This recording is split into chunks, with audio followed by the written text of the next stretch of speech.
Hello, I am Deepika from रेफर। So आज मैं इस वीडियो में बात करूंगी होम लोन के बारे में। होम लोन क्या होता है?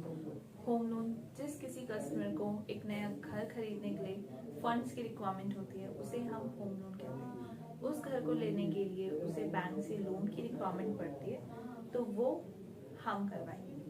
अब वो लोन कैसे प्रोसेस होगा, उसमें क्या क्या डॉक्यूमेंट्स लगेंगे, क्या क्या चीज़ें हमें जाननी है कि हम उनके होम लोन कर पाएंगे या नहीं, उस चीज़ के लिए होम लोन एक सिक्योर्ड लोन है। इसमें हमें एक कोलेट्रल चाहिए होता है। जो भी प्रॉपर्टी वो परचेज कर रहे हैं उसके अगेंस्ट हम उसे लोन करेंगे। सो होम लोन में हमें कस्टमर से कैसे पिचिंग करनी है कस्टमर को, और कैसे उनसे क्या क्या क्वेश्चंस पूछने हैं, उस पर आज मैं बात करूँगी। सो फर्स्टली जो हमें पिचिंग करनी होती है कस्टमर को, अगर होम लोन की रिक्वायरमेंट है तो हमें 3 पॉइंट्स अपने माइंड में क्लियर करके चलते हैं। वो मैं बता देती हूँ आपको कौन से 3 पॉइंट्स हैं। फर्स्ट है आपका प्रॉपर्टी डिटेल्स। प्रॉपर्टी डिटेल्स, वो कौन सी प्रॉपर्टी, क्या परचेज कर रहे हैं, वो कहाँ पे है, वो मैं अभी आपको एक्सप्लेन करके बताऊंगी। सेकंड चीज आती है हमारा customer profile. Okay, and third and last चीज आती है हमारी लोन डिटेल्स। ये 3 पॉइंट्स अगर आपने कस्टमर से प्रॉपर कंफर्म कर लिए हैं तो वो लीड एक आपकी कंफर्म होम लोन लीड मानी जाएगी, और आपको उस लीड को आगे प्रोसेस करने में कोई भी मुश्किल नहीं आएगी। तो इन तीनों में से मैं एक एक करके बता देती हूँ आपको कि कैसे कैसे क्या क्या क्वेश्चंस पिच करने, जिससे कि आपको कस्टमर और कस्टमर की प्रॉपर्टी से रिगार्डिंग सारी डिटेल्स A to Z आपको समझ आ जाए।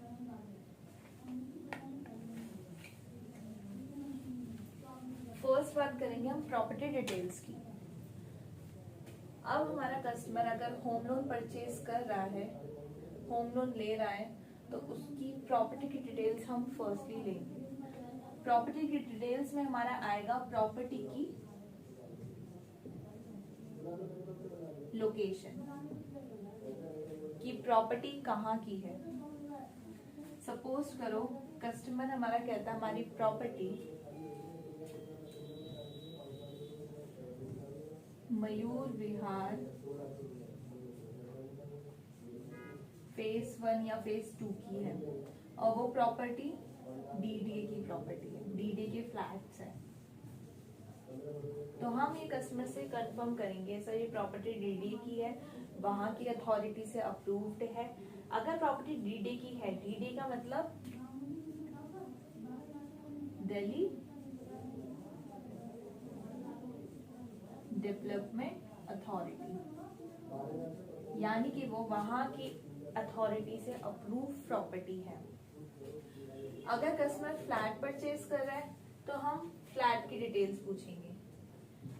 सपोज करो कस्टमर का हम ये पूछेंगे कि सर आपका कौन सा फ्लोर आप परचेज कर रहे हैं। कस्टमर कहता है 2nd फ्लोर में परचेज कर रहा हूँ, तो अब हम नीचे पूछेंगे इसका, सर नीचे पार्किंग है या नहीं। वो बोलेगा पार्किंग मोस्टली डीडीए के फ्लैट्स में जो होती है 3 से 4 मंजिल के फ्लैट होते हैं उसमें पार्किंग मोस्टली नहीं देखी जाती। तो direct ground, 1st, 2nd, 3rd या 4th भी मान के चलिए। तो उसमें से हमारा कस्टमर जो परचेज कर रहा है 2nd फ्लोर परचेज कर रहा है। ओके, और नेक्स्ट क्वेश्चन हमारा ये आता है कि एक फ्लोर पे, इस एक फ्लोर पे, ये सपोज करो ये एक फ्लोर है, इस एक फ्लोर पे कितने फ्लैट बने हैं।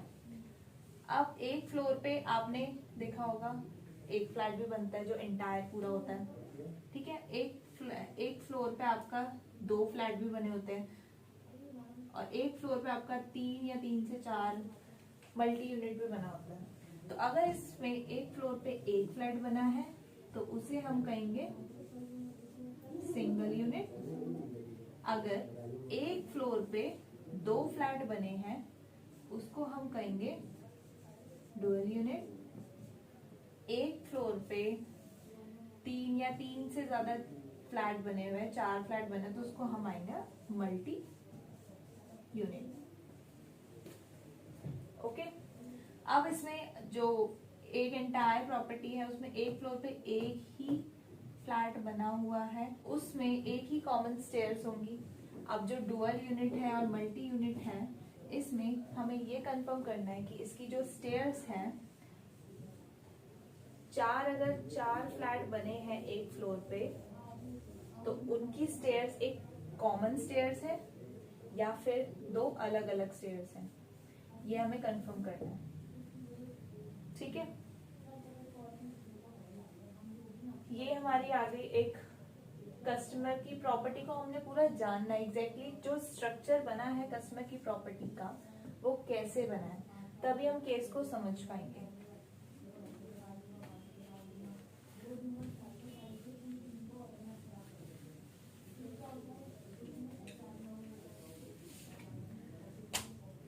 ये तो हो गई हमारी प्रॉपर्टी की लोकेशन जो की थी हमारी मयूर विहार। ठीक है, अब नेक्स्ट आते हैं एरिया। प्रॉपर्टी का एरिया वो कितने square yard, square feet, metre या गज, कितने गज के। सपोज करो हमारे कस्टमर जो प्रॉपर्टी वो सेकंड फ्लोर खरीद रहा है वो 50 गज की प्रॉपर्टी है। ओके, सेकंड कस्टमर फ्लोर ले रहा है। ओके, अब फ्लोर हो गया, एरिया हो गया, लोकेशन हो गई। अब जो नेक्स्ट है हमारा प्रॉपर्टी मार्केट वैल्यू। प्रॉपर्टी की मार्केट वैल्यू, सपोज करो वहां की मयूर विहार की प्रॉपर्टी 50 गज की कस्टमर की जो मार्केट वैल्यू है उसमें 30 लाख की है। ओके, 30 लाख की मार्केट वैल्यू है। अब कस्टमर चाहे 25 लाख में खरीद रहा हो या 29 लाख में खरीद रहा हो या वो 20 लाख में खरीद रहा हो, वहां के सर्कल रेट के अकॉर्डिंग उस प्रॉपर्टी की वैल्यू 30 लाख है। ओके, तो ये हो गई हमारी प्रॉपर्टी की मार्केट वैल्यू। अब नेक्स्ट हम पूछेंगे कस्टमर से, कस्टमर का जो प्रॉपर्टी है कस्टमर की उसमें हमें मैप मिलेगा या नहीं, मैप है या नहीं अथॉरिटी से अप्रूव वहां की। किसी प्रॉपर्टी में मैप नहीं रहता है डीडीए की प्रॉपर्टी में, क्योंकि वो अथॉरिटी से अप्रूव्ड होती है। अब कोई अप्रूव प्रॉपर्टी है डीडीए या फिर आपका गाजियाबाद साइड आता है जीडीए, इन सब का कोई अथॉरिटी का अप्रूव प्रॉपर्टी कस्टमर ले रहा है तो उसमें हमें कस्टमर के पास नक्शा भी आपको मिलेगा। तो उसमें हमें जो अथॉरिटी से नक्शा पास होता है उसमें एक अथॉरिटी की स्टैंप होती है, अथॉरिटी से सिग्नेचरी होती है उसमें। तो ये हमें नक्शा और चाहिए होगा। ये हो गई हमारी बेसिक डिटेल जो कि प्रॉपर्टी डिटेल्स में हम लेंगे। कस्टमर जो प्रॉपर्टी परचेज कर रहा है उसकी लोकेशन, एरिया, कौन सा फ्लोर वो परचेज कर रहा है, नीचे पार्किंग है या नहीं, पार्किंग का हम कंफर्म करेंगे, प्रॉपर्टी मार्केट वैल्यू, मैप है उस प्रॉपर्टी में या नहीं, और कस्टमर जो प्रॉपर्टी परचेज कर रहा है प्रॉपर्टी की परचेज वैल्यू। सपोज करो कस्टमर हमारा 25 लाख में परचेज कर रहा है। ओके, अब मैं आपको इसी में एक और चीज बताना चाहूंगी। कुछ प्रॉपर्टीज में पार्किंग होती है तो किस टाइप की, 2 टाइप की पार्किंग हमें देखने को मिलती है। फर्स्ट, एक जो नीचे कंप्लीट पार्किंग हो,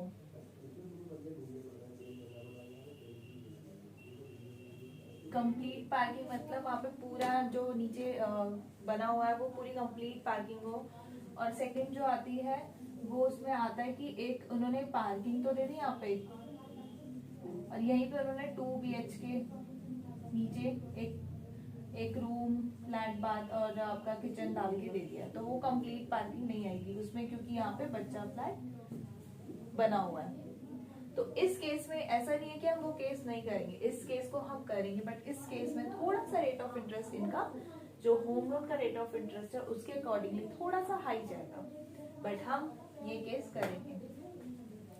ये सारे हो गए हमारे प्रॉपर्टी से रिलेटेड आपके जो जो हमें डिटेल्स चाहिए होती है, कस्टमर से पूछनी होती है वो। प्रॉपर्टी डिटेल्स में हमें फर्स्टली तो पूछना है कस्टमर जो प्रॉपर्टी परचेज कर रहे हैं वो रेजिडेंशियल प्रॉपर्टी है या फिर कमर्शियल प्रॉपर्टी है या इंडस्ट्रियल प्रॉपर्टी है या फिर वो कोई प्लॉट परचेज कर रहे हैं। अब इन चारों चीजों में आपको डिफरेंस बता देती हूँ कि एक्चुअल में ये चीज होती क्या है। रेजिडेंशियल प्रॉपर्टी होती है आपकी जिसमें कस्टमर खुद रह रहे हो, कस्टमर रह पाए, फैमिली रह पाए। एक फ्लैट है उसमें ऑब्वियस सी बात है अगर रूम्स बने हैं तो वहां पे स्टे ही होगा, यानी कि वो सेल्फ ऑक्यूपाइड रेजिडेंशियल प्रॉपर्टी मानी जाएगी। Self occupied residential property. जो कमर्शियल प्रॉपर्टी होगी वो SOCP प्रॉपर्टी होगी, यानी कि self occupied commercial property. Commercial property in the sense, अगर आप देख रहे होंगे बाहर में काफी सारी शॉप्स ओपन हैं, एक फ्लैट है उसके नीचे उन्होंने शॉप दे दी है, तो वो एक कमर्शियल नीचे शॉप मानी जाएगी, वो कमर्शियल प्रॉपर्टी है, उसका नीचे का ग्राउंड फ्लोर। ठीक है। इंडस्ट्रियल प्रॉपर्टी जहाँ पे आपको जहाँ पे फैक्ट्री होती है, जहाँ पे फैक्ट्रीज होंगी, लाइक आपका ये जितना भी ओखला साइड इंडस्ट्रियल एरिया है वहाँ पे फैक्ट्री होती है, वहाँ पे कोई मटेरियल लेके उस चीज को मैन्युफैक्चरिंग, उस चीज की मैन्युफैक्चरिंग होती है। सपोज करो किसी का शूज का काम है, शूज का काम है, अब वो एक शॉप खोल के अगर बैठे हैं तो वहां पे उस शूज की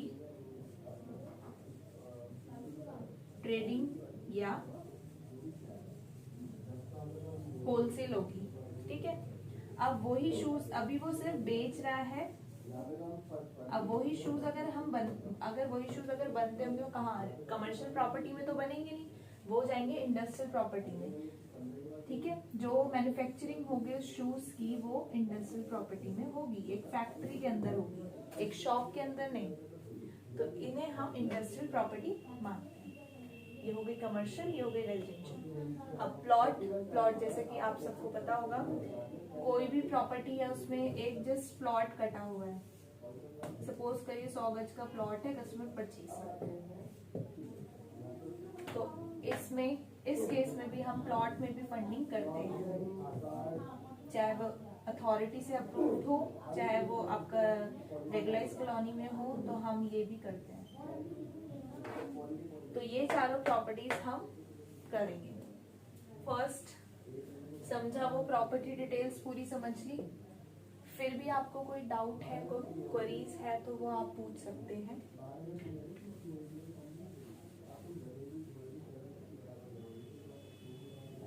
नेक्स्ट हम बात करेंगे अब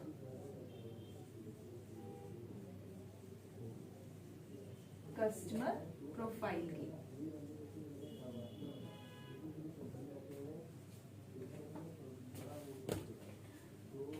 अब कस्टमर प्रोफाइल में क्या है कि हमें अभी तक हमने प्रॉपर्टी को जाना था, प्रॉपर्टी की डिटेल्स ली थी, अभी तक हमने प्रॉपर्टी को जाना था और प्रॉपर्टी की डिटेल्स ली थी।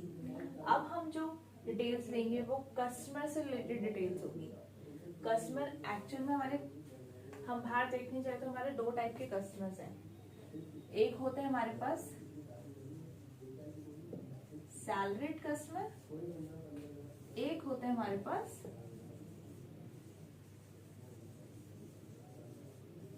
Self employed customer. अब जो सैलरीड कस्टमर है वो एक कंपनी में वर्किंग होंगी, चाहे वो कंपनी आपकी हो गई private limited, limited, proprietorship, partnership.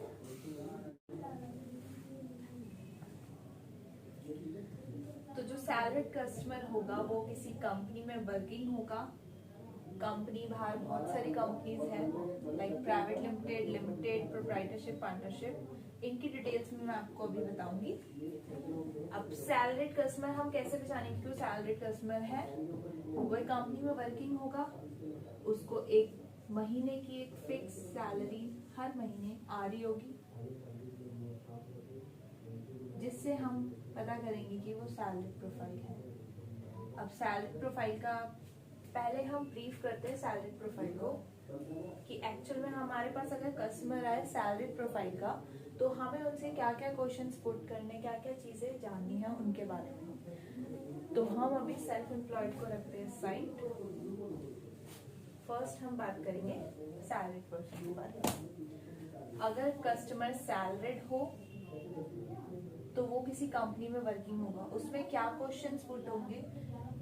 हमें उनसे क्वेश्चंस पूछने हैं, सर आप कौन सी कंपनी में वर्किंग है। अब कंपनी का नाम अगर उन्होंने बताया हाँ मैं ब्लू जे में वर्किंग हूँ, ब्लू जे, इतना इनफ नहीं होगा। उससे एग्जैक्टली कंपनी का हमें पूरा नेम जानना है। उससे तो हमें पता लगेगा कि कंपनी प्राइवेट लिमिटेड है, लिमिटेड है, प्रोप्राइटरशिप है, पार्टनरशिप है।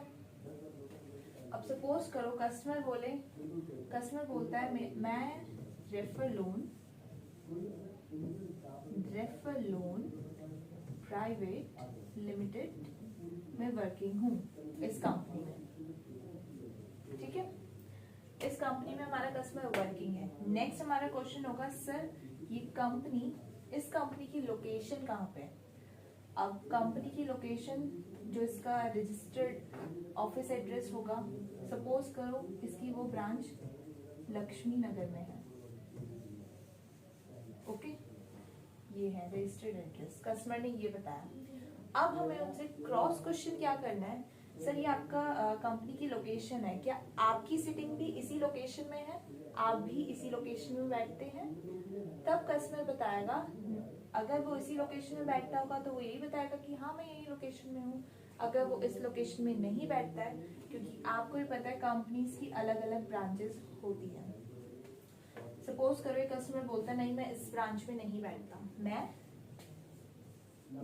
नोएडा वाली ब्रांच में बैठता हूँ।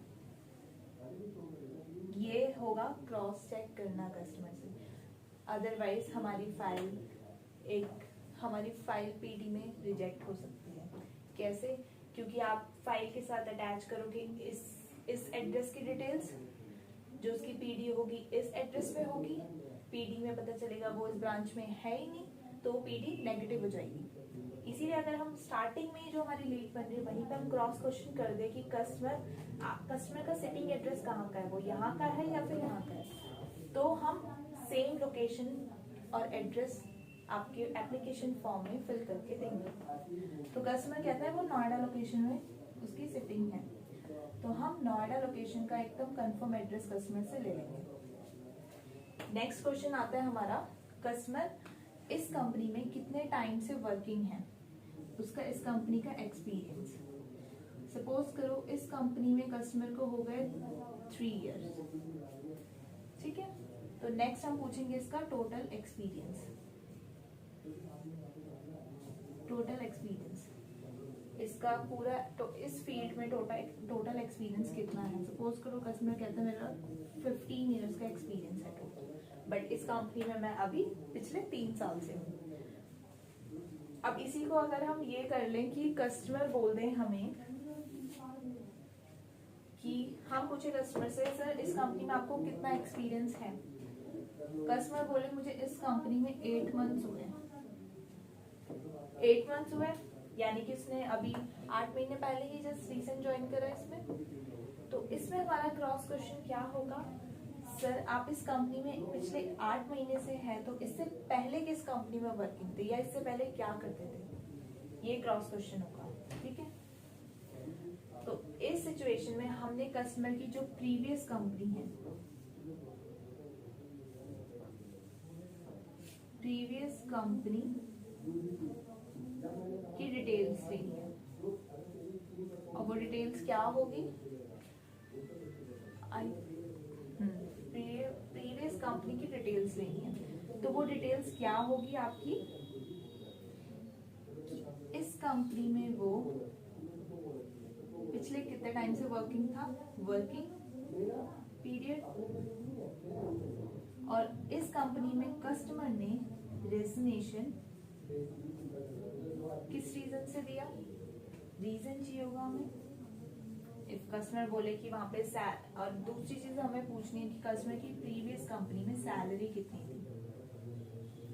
अगर कस्टमर बोलता है पिछले कंपनी में मेरी सैलरी थी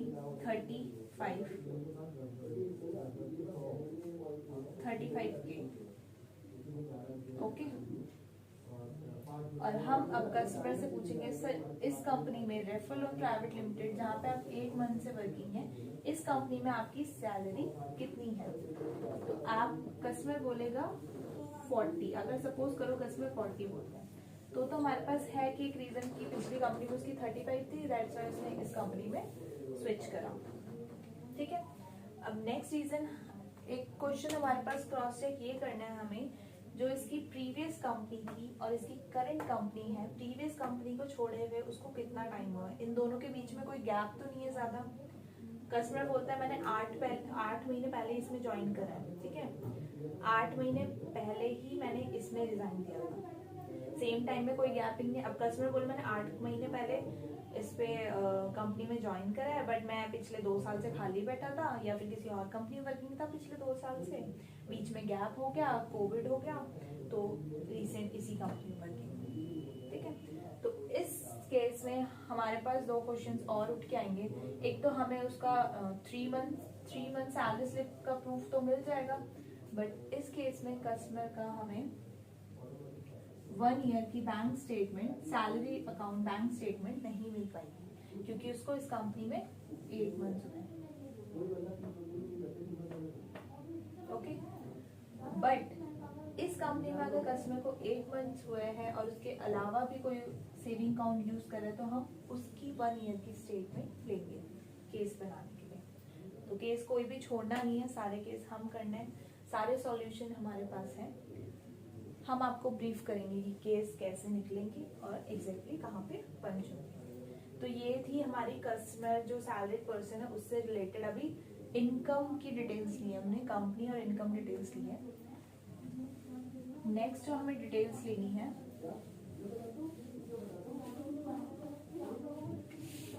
हम बात कर रहे हैं सैलरीड प्रोफाइल की। ठीक है, कंपनी डिटेल्स ले ली, सैलरी हमने अपना, यहाँ पे हमने अपनी कंपनी पूछ ली।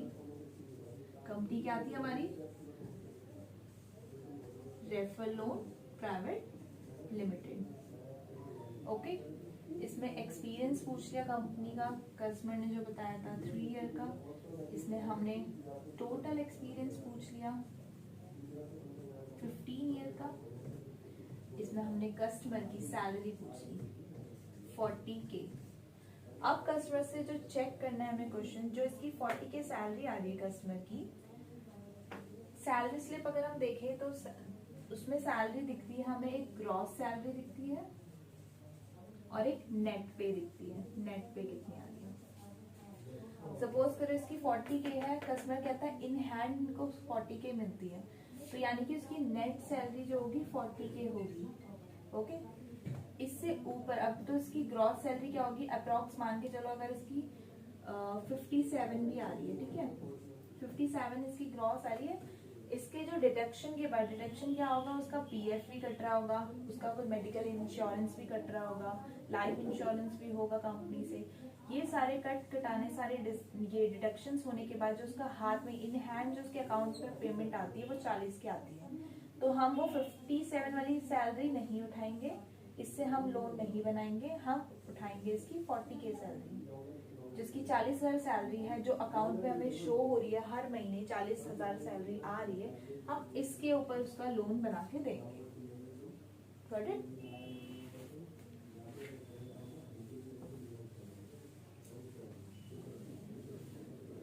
ये हो गया आपका सैलरी का। अब कस्टमर से जो नेक्स्ट क्वेश्चन पूछना है उसका रेजिडेंस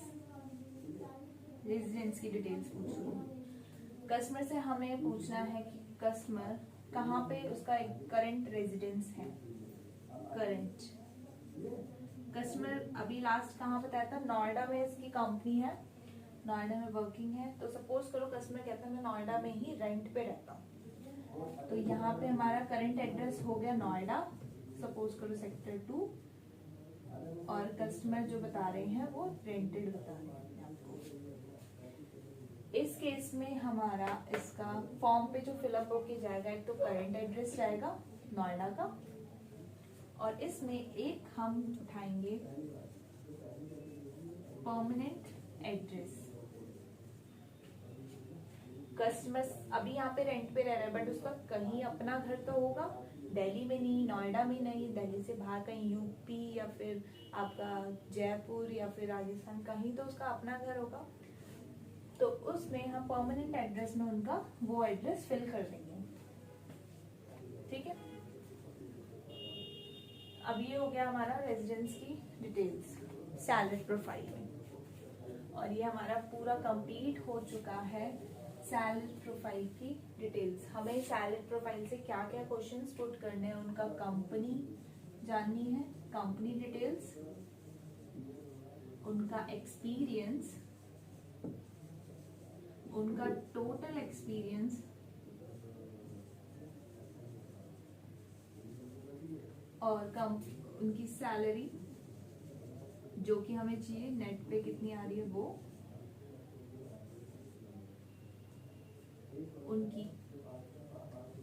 उनकी कंपनी की, उनका कंपनी का एड्रेस जहाँ पे उनकी सिटिंग है, सिटिंग एड्रेस, और रेजिडेंस एड्रेस प्रूफ। ये सारी डिटेल्स हम कस्टमर से लेंगे फॉर अ सैलरी प्रोफाइल। अब आपको सैलरी प्रोफाइल में ही एक क्वेश्चन और होगा, एक क्वेश्चन और पुट होगा माइंड में कि इफ सैलरी अगर हमें हमारे कस्टमर को कैश में मिले तो क्या कैश सैलरी पे हम होम लोन देंगे? यस, हम कैश सैलरी में भी होम लोन देंगे। कैश सैलरी पे हमें जो चीजें चाहिए होंगी, कस्टमर बोलेगा अगर हाँ मुझे 40 के सैलरी मिल रही है कैश में, या फिर 40 के जो हम कम सैलरी पे देखते हैं 20 के सैलरी मिल रही है हमें कैश। तो इस केस में ना कस्टमर के पास कोई सैलरी स्लिप होगी, ना ही उसकी बैंक में शो होगी कि उसकी हर महीने सैलरी आ रही है। हमें कैसे पता चलेगा कि यहाँ से किसी कंपनी से कैश सैलरी पिक कर रहे हैं? तो उस कंपनी के हमें कंपनी के लेटर हेड पे कस्टमर लिख के देंगे हमें कंपनी के लेटर हेड पे कि वो इस कंपनी में इतने टाइम से वर्किंग थे, उनको इतनी सैलरी मिल रही है, और वो उनकी ये डेजिग्नेशन है यहाँ पे। ये सारी चीजें वो कंपनी के लेटर हेड में कंपनी के जो भी उनके ओनर होंगे उनके साइन प्लस स्टैम्प एक वो लेटर हेड अरेंज करके देंगे। ओके, तो अब इसमें क्या था हमारा सैलरी प्रोफाइल में, हम जो सैलरी मोड होता है आपका,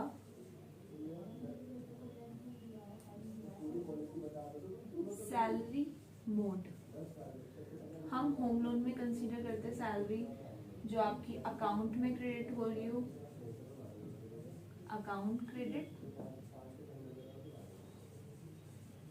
चेक मोड पेमेंट्स और कैश। चाहे कस्टमर की सैलरी अकाउंट में क्रेडिट हो रही हो, या फिर उसे चेक में सैलरी मिल रही हो, या फिर उसे कैश में सैलरी मिल रही हो, सैलरी उसे कैसे भी आए हमें होम लोन उन्हें देना है। हमें नहीं डिक्लाइन करना उन्हें कि हम आपका होम लोन नहीं करा पाएंगे अगर आपकी कैश सैलरी नहीं, हम उनका होम लोन कराएंगे।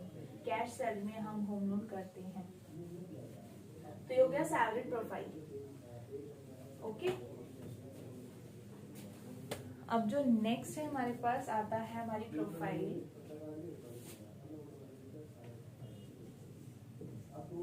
Self employed.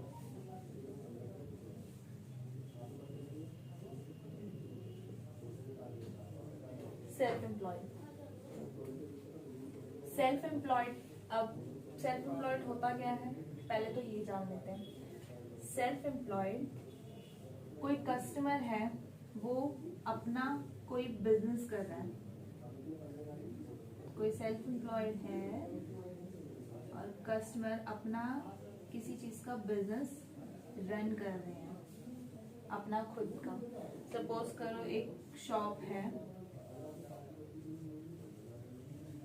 कस्टमर ने एक शॉप खोली है गारमेंट्स की,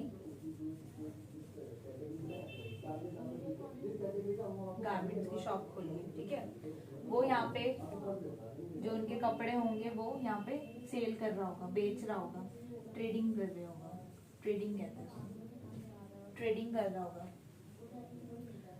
यानी कि वो अपना खुद का काम चला रहा है। तो उस कस्टमर को हम सेल्फ एम्प्लॉयड कहेंगे, सेल्फ एम्प्लॉयड, ठीक है, क्योंकि वो एक अपना खुद का बिजनेस रन कर रहे हैं। अब सेल्फ एम्प्लॉयड अगर होम लोन के लिए प्लान कर रहे हैं तो उनके साथ हम क्या क्या क्वेश्चंस पुट करेंगे वो मैं आपको बता देती हूँ। जो आपके सेल्फ एम्प्लॉयड कस्टमर्स होंगे उनके साथ क्या क्या क्वेश्चंस पूछने हैं वो मैं बताती हूँ। फर्स्टली तो हम उनका बिजनेस जानेंगे, बिजनेस किस चीज का है कस्टमर का।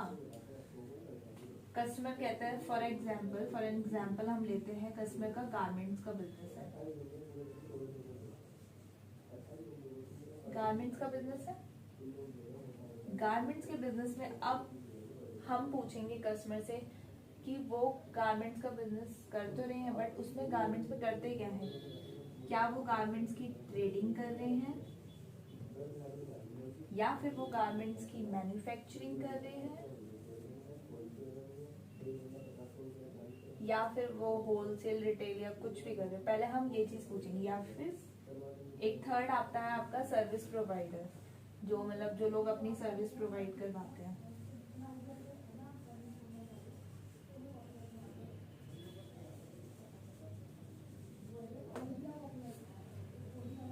हमने बिजनेस पूछा कस्टमर से, सर आप किस चीज का बिजनेस कर रहे हैं। कस्टमर ने बताया मैं गारमेंट्स का बिजनेस करता हूँ। अच्छा, तो हमारा क्रॉस क्वेश्चन क्या होगा, सर आप गारमेंट्स का बिजनेस ओके रन कर रहे हैं, तो उसमें सर गारमेंट्स की ट्रेडिंग करते हैं, मैन्युफैक्चरिंग करते हैं, गारमेंट्स को बेचते हैं, सेल करते हैं या फिर उन्हें बनाते हैं, मैन्युफैक्चर कर देते हैं।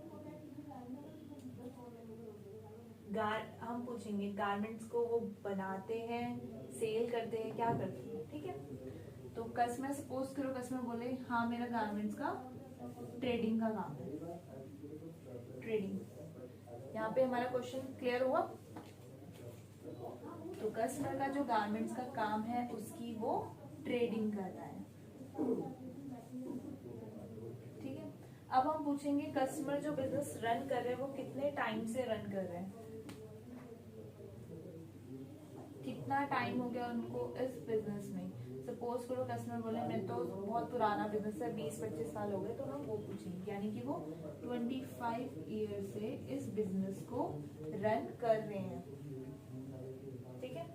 नेक्स्ट क्वेश्चन होगा हमारा, कस्टमर जहाँ ये गारमेंट्स की ट्रेडिंग कर रहा है वो शॉप की डिटेल्स, वो शॉप की लोकेशन कि वो शॉप कहाँ पर है। सपोज करो वो गारमेंट्स की ट्रेडिंग कर रहा है और उसकी शॉप है गांधीनगर में, गांधीनगर में शॉप है, लोकेशन हमने पूछ ली अपनी साइड से। अब कस्टमर से कहना है सर ये जो आपकी शॉप है वो आपकी खुद की अपनी है या फिर वो स्पेस जो है आपका रेंटेड है। कस्टमर बताएंगे, अगर उन कस्टमर से पूछना है या उसकी शॉप रेंटेड है या फिर ओन है। कस्टमर बताएंगे खुद की होगी तो वो अपना ओन में डालेंगे, रेंटेड होगी तो हम उसे रेंटेड में डालेंगे। नेक्स्ट चीज हम पूछेंगे कस्टमर से उनके फाइनेंशियल्स के बारे में। अब जो कस्टमर बिजनेस रन कर रहे हैं उनका टैक्स भी जा रहा होगा, उनका जीएसटी भी जा रही होगी, तो इस केस में हमें दो चीज और पूछनी है। कस्टमर आईटीआर, आईटीआर मतलब इनकम टैक्स रिटर्न। हर साल कस्टमर की एक आईटीआर फाइल होती है जो सेल्फ एम्प्लॉयड कस्टमर्स होते हैं। ओके, अब हम पूछेंगे कि वो कस्टमर आईटीआर कब से फाइल कर रहे हैं। सपोज करो कस्टमर बोले 7 साल से फाइल कर रहे हैं आईटीआर, ठीक है, 7 साल से फाइल कर रहे हैं आईटीआर। उसमें हम पूछेंगे सर आपकी सेल कितनी है लास्ट ईयर की। Last year in the sense आपका भी चल रहा है असेसमेंट ईयर 21-22, तो हम उनसे सेल पूछेंगे फाइनेंशियल ईयर 19-20 की। सर फाइनेंशियल ईयर 19-20 में आपकी कितनी सेल थी साल की। जो सेल होगी वो उसका टर्नओवर होगा साल का। तो हम सेल कहाँ पे चेक करते हैं वो मैं आपको बताऊंगी। कस्टमर से हमने क्वेश्चंस पूछा,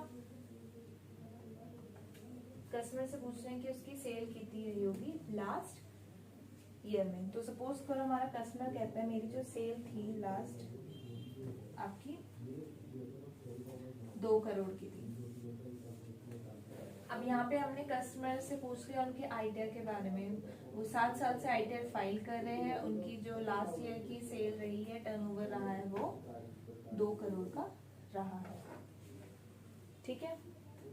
अब इसके बाद हम ये सारे क्वेश्चंस हो गए, हमारा बिजनेस हो गया, हमारा ऑफिस का एड्रेस प्रूफ हो गया, हमारा आईटीआर हो गया, ठीक है। अब हम जो नेक्स्ट पूछेंगे जीएसटी। कस्टमर गारमेंट्स का काम कर रहा है, बहुत से लोग होते हैं कि जीएसटी फाइल नहीं करते हैं, ठीक है, नहीं करते हैं। कुछ होता है कि मतलब किनकी 40 लाख से कम की सेल होती है उनको नहीं रिक्वायर्ड होता, तो जीएसटी कुछ लोग नहीं फाइल करते हैं। अब नेक्स्ट क्वेश्चन हमारा ये होगा कि सर आपने जीएसटी रजिस्ट्रेशन लिया हुआ है।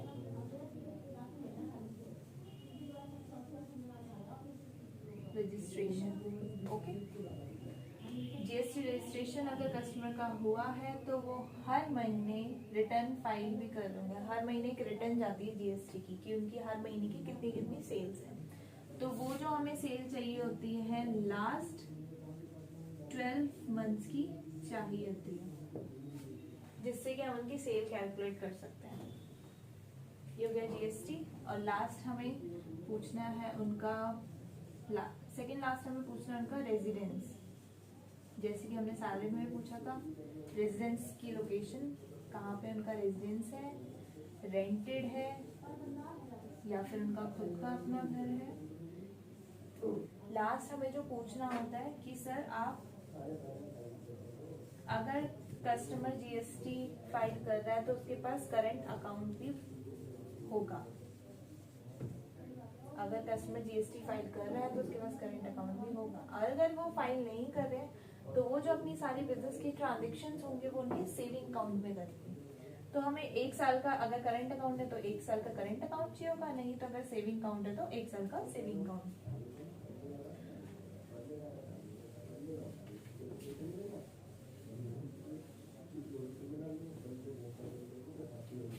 तो सेल्फ एम्प्लॉयड में हमने क्या क्या पूछा, कस्टमर की बिजनेस डिटेल्स, ओके, और आपका कस्टमर का ऑफिस एड्रेस प्रूफ, और आपका कस्टमर की आईटीआर के बारे में जाना, जीएसटी और रेजिडेंस और अकाउंट डिटेल्स।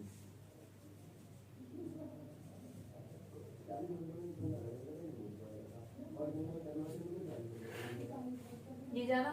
अब कुछ कस्टमर्स होते हैं वो एक बिजनेस रन कर रहे होते हैं, छोटा सा ही क्यों ना बिजनेस रन कर रहे हैं, वो ना तो आईटीआर फाइल करते हैं, ना तो जीएसटी फाइल करते हैं, ना ही उनके पास कोई करंट अकाउंट होता है, वो सेविंग अकाउंट मेंटेन करते हैं। तो इस केस में भी हम उनको होम लोन प्रोवाइड कराएंगे, क्योंकि होम लोन एक सिक्योर लोन है, तो उसमें उसकी एक प्रॉपर्टी भी मोर्गेज होगी जो कि वो परचेज कर रहे हैं, और प्लस उसका बिजनेस भी देखा जाएगा। अगर कस्टमर के पास बिजनेस है, कस्टमर का बिजनेस रन कर रहा है, उसके पास अच्छा खासा स्टॉक पड़ा है, तो भी हम उसको होम लोन देंगे, उसके बैंकिंग के बेस पे, उसके स्टॉक के बेस पे, और उसकी जो प्रॉपर्टी होगी उसके बेस पे। तो ये हो गया हमारा सैलरीड और सेल्फ एम्प्लॉयड, ठीक है। ये हो गया हमारा कस्टमर प्रोफाइल कंप्लीट। थर्ड क्या था हमारा? थर्ड था हमारा कस्टमर की, थर्ड है हमारा कस्टमर की लोन डिटेल्स।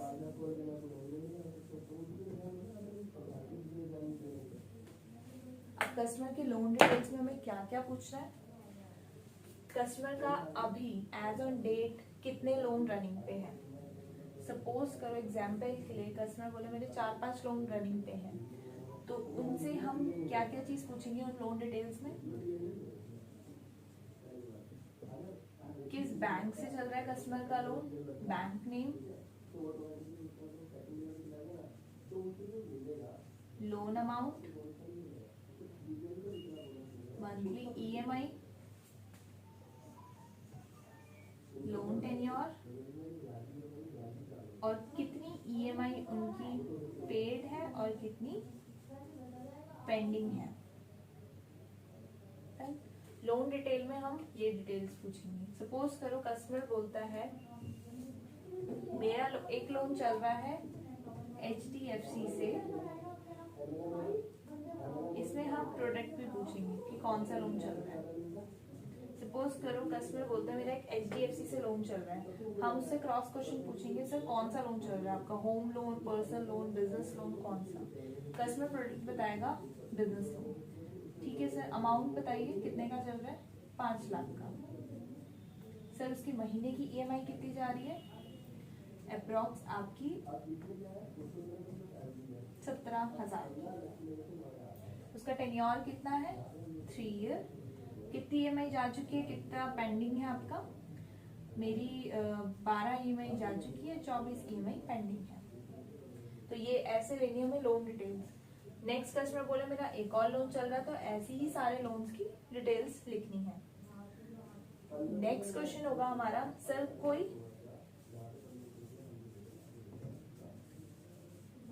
क्रेडिट कार्ड भी यूज कर रहे हैं? अगर कस्टमर बोलता है हाँ यूज कर रहे हैं, तो सर उसकी जो पेमेंट्स होती हैं, कोई ड्यू तो नहीं है? अगर कोई ड्यू है तो उसमें ओवर ड्यू कितनी पेंडिंग है? क्रेडिट कार्ड में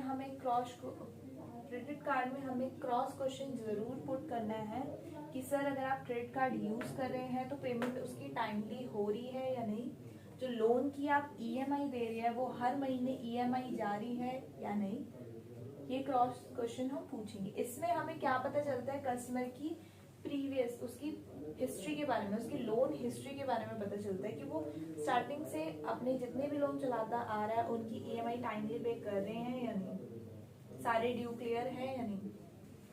तो ये हो गई हमारी कस्टमर की लोन डिटेल्स। अब अगर कस्टमर सारी EMI टाइमली पे कर रहा है, सब कुछ सही है, ट्रैक सही है, बिजनेस सही है, प्रॉपर्टी सही है, उसको होम लोन हम इजीली करा देंगे। बट जैसे कि मैंने अभी बताया आपको, अगर कस्टमर ITR GST नहीं फाइल कर रहे हैं तो भी हम लोन करेंगे। और अगर कस्टमर की कोई EMI, सपोज करो कस्टमर पिछले 6 महीने से EMI बाउंस कर रहा है, 5 तारीख को उसकी EMI लग जाती है, बट उसकी जो EMI पे हो रही है सेम मंथ में 15 तारीख को पे हो जाती है हर महीने। ये नहीं कि 5 तारीख को EMI लग रही है वो अभी तक पे ही नहीं है 6 महीने से, नहीं, वो ओवरड्यू दिखाएगा। अगर कस्टमर की सेम EMI सेम मंथ में पे हो रही है तो उससे एक तो हम उसका रीज़न पूछेंगे। रीज़न अगर हमें जेन्युइन लगा और जितनी भी ईएमआई है वो सेम मंथ में क्लियर हो रही है तो हम उस प्रोफाइल में भी कॉल लेंगे। तो अगर कस्टमर सब कुछ ओके है तो उसका तो रेट बेस्ट जाएगा ही। अगर कस्टमर के कुछ ऐसे इश्यूज भी आ रहे किसी कस्टमर के, तो उनका ये नहीं कि होम लोन नहीं होगा, उनका होम लोन होगा, बट उनका जो रेट जाएगा कुछ पैसे या कुछ ऊपर, कुछ पॉइंट ऊपर चले जाएंगे, यानी कि रेट ऑफ इंटरेस्ट थोड़ा सा हाई जाएगा अकॉर्डिंग टू जो हमारा क्लीन ट्रैक होता है, क्लीन डॉक्यूमेंटेशन होता है, उसमें जो होम लोन का रेट जाता है उसके अकॉर्डिंगली इसका थोड़ा सा हाई जाएगा। तो ये मैंने आपको बता दिया है सारे लोन डिटेल्स के बारे में।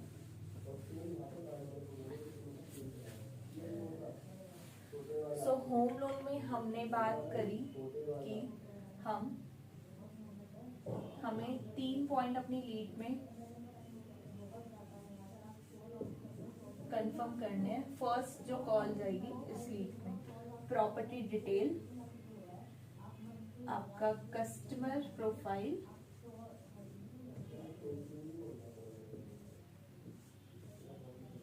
एंड कस्टमर की लोन डिटेल्स।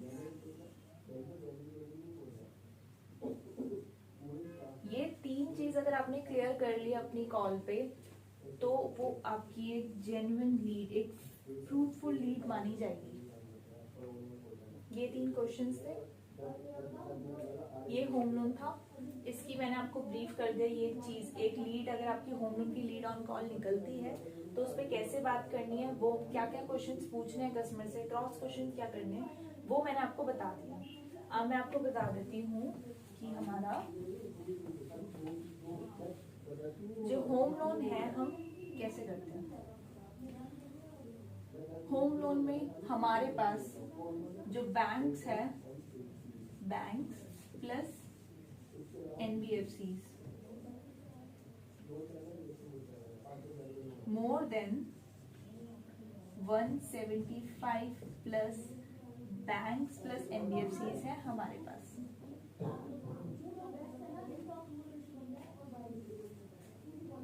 जो हम होम लोन का अमाउंट करते हैं वो हमारा स्टार्ट होता है 5 लाख टू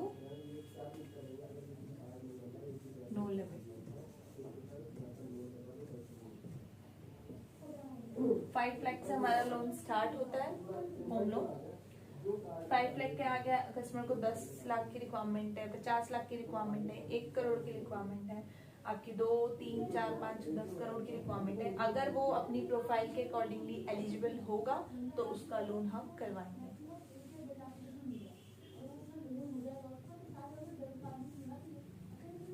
अब जो रेट ऑफ इंटरेस्ट है, रेट ऑफ इंटरेस्ट हमारा होम लोन का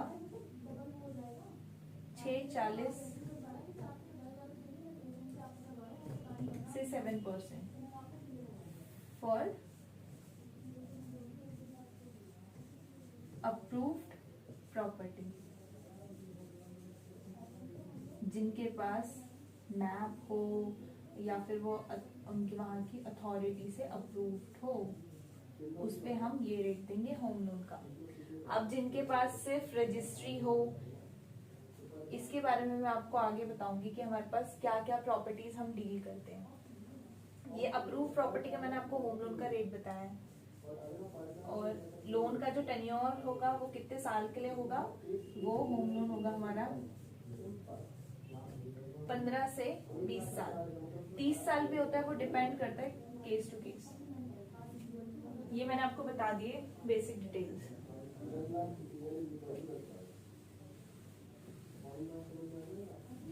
जो हम फंडिंग कर रहे हैं, जिन जिन प्रोफाइल में हम फंडिंग कर रहे हैं, फर्स्ट है हम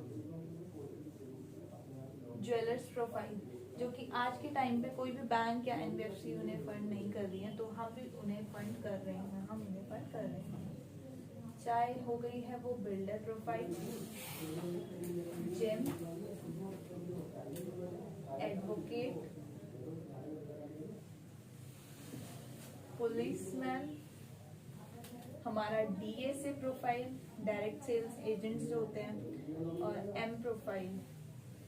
प्रोफाइल वाइज हम इन सब में भी फंडिंग कर रहे हैं जो बाहर के बैंक या NBFC नहीं कर रहे हैं। इसके अलावा मैं आपको बता दूं, प्रोफाइल के अलावा हमारे पास जो प्रोग्राम्स हैं,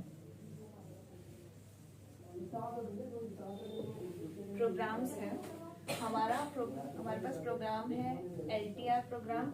LTR मतलब लोन ट्रैक रिकॉर्ड। अगर किसी कस्टमर का प्रीवियस में जितने भी लोन चल रहा है उसकी EMI टाइमली पे हो रही है, हर महीने उसका लोन ट्रैक एकदम क्लीन है, तो हम उसके लोन ट्रैक के बेस पे भी उसको फंड देंगे।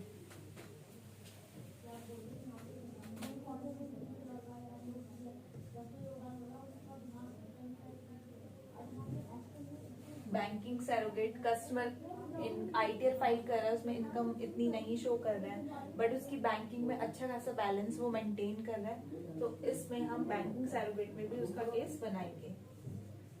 नेक्स्ट है हमारा GST में अगर कस्टमर की सेल अच्छी आ रही है तो हम GST पे भी केस बनाएंगे। कैश रेंटल प्रोग्राम हमारे पास है, अगर किसी का रेंट आ रहा है किसी और प्रॉपर्टी से, कैश में आ रहा है चाहे अकाउंट में आ रहा है, उसकी वो एक इनकम कंसिडर करेंगे हम, उसके बेस पे भी हम उसको लोन प्रोवाइड करेंगे। नेक्स्ट है हमारा नो ITR प्रोग्राम। जैसे कि मैंने अभी स्टार्टिंग में आपको बताया था कि जिसके पास ITR नहीं भी हो तो भी हम उसको फंड कर देंगे। लास्ट है हमारा LIP, liquid income programme. Liquid income programme यानी कि कुछ कस्टमर अपना बिजनेस रन कर रहे हैं बट वो ऑन पेपर इतना सेल नहीं दिखा रहे हैं, बट उनकी कच्चे की सेल यानी कि कच्चे में जितने भी वो काम कर रहे हैं उनका कच्चे के बिल वगैरह उनकी सेल से उनकी सेल देख के हम उनको इस प्रोग्राम में भी फंडिंग देंगे। भले उनके पास ITR ना हो, GST ना हो, बट उनका बिजनेस रन कर रहा है, उनके पास कच्चे के सारे सेल्स परचेज जितने भी वो ले रहे हैं उनके बिल है, रजिस्टर मेंटेन कर रहे हैं, तो हम इस लिक्विड प्रोग्राम में भी उनको फंड करेंगे। तो ये हो गया हमारा प्रोग्राम्स। इन प्रोग्राम्स में हमारे पास है, तो इन प्रोग्राम्स के अकॉर्डिंग हम कस्टमर को फंडिंग देंगे। लास्ट में आपकी रेजिडेंशियल, कमर्शियल, इंडस्ट्रियल्स तो कर ही रहे थे, एंड प्लॉट ऑल्सो। अब जो हमें एक्स्ट्रा प्रॉपर्टी प्रॉपर्टी के पेपर्स देखने को मिलते हैं, कुछ प्रॉपर्टीज हमारे पास होती हैं लाल डोरा, जैसे कि बुराड़ी साइड की प्रॉपर्टी सारी लाल डोरा है, हम लाल डोरा प्रॉपर्टी या फिर आपकी एक्सटेंडेड लाल डोरा, इसमें भी हम फंड कर रहे हैं। आपका बेसमेंट,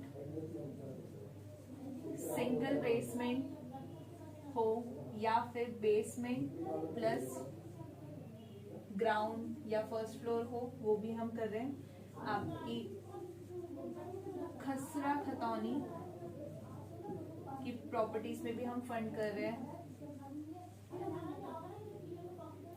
आपके स्टोन स्लैब, जो आपका गाटर सीलिंग की प्रॉपर्टीज होती है, जो गाटर पट्टी पे बनी होती है, उन पर भी हम फंड कर रहे हैं। आपका फार्म हाउस हम फंडिंग कर रहे हैं। जो सब डिवाइडेड प्रॉपर्टीज होती हैं उस पर भी हम फंडिंग कर रहे हैं। कोई लीज होल्ड प्रॉपर्टीज होती हैं या फ्री होल्ड प्रॉपर्टीज होती हैं, उस पर भी हम फंडिंग कर रहे हैं। किसी ने गिफ्ट डीड कराई हो, सपोज करो फैमिली में किसी ने फादर ने अपने बेटे को दियो तो वो गिफ्ट डीड कराएंगे रजिस्ट्री के बजाय, तो गिफ्ट डीड पे भी हम कर रहे हैं। सिंगल सेल डीड मतलब जिस जो प्रॉपर्टी आगे से ही जनरल पावर ऑफ अटॉर्नी है, जो कि कोई भी एनबीएफसी या बैंक उसमें कॉल नहीं लेते जनरल पावर ऑफ अटॉर्नी में, उस पे अगर रिसेंटली किसी ने सेल डीड कराई हो तो वो भी हम उसमें फंडिंग कर रहे हैं। सिंगल सेल डीड हो या करंट सेल डीड हो, तो हम इन सभी में फंडिंग करते हैं होम लोन की। सो ये थे मेरे होम लोन से रिलेटेड सारी क्वेरीज, क्वेश्चंस, क्या प्रॉपर्टीज हम कर रहे हैं, किस प्रोग्राम में हम कर रहे हैं, क्या प्रोफाइल हम ले रहे हैं, ये सारे आप कस्टमर को कैसे पिच करोगे क्वेश्चंस, अगर आपकी होम लोन की लीड निकल रही है, वो सैलरी प्रोफाइल है उसमें क्या क्वेश्चंस पूछोगे वो मैंने आपको बताया, अगर वो सैलरी प्रोफाइल है उसमें क्या क्वेश्चंस पूछोगे वो मैंने आपको बताया। एक फ्रूटफुल लीड अगर आपको क्रिएट करनी है तो उसके लिए आपको वो 3 पॉइंट्स याद रखने होंगे: प्रॉपर्टी की डिटेल्स, कस्टमर प्रोफाइल और लोन डिटेल्स। ये 3 अगर आपने निकाल दिए, इन तीनों के बारे में अगर आपने डिटेल्स ले ली तो वो एक आपकी होम लोन की फ्रूटफुल लीड्स मानी जाएगी। तो होप आपको समझ आया होगा। मिलते हैं मेरे नेक्स्ट सेशन में।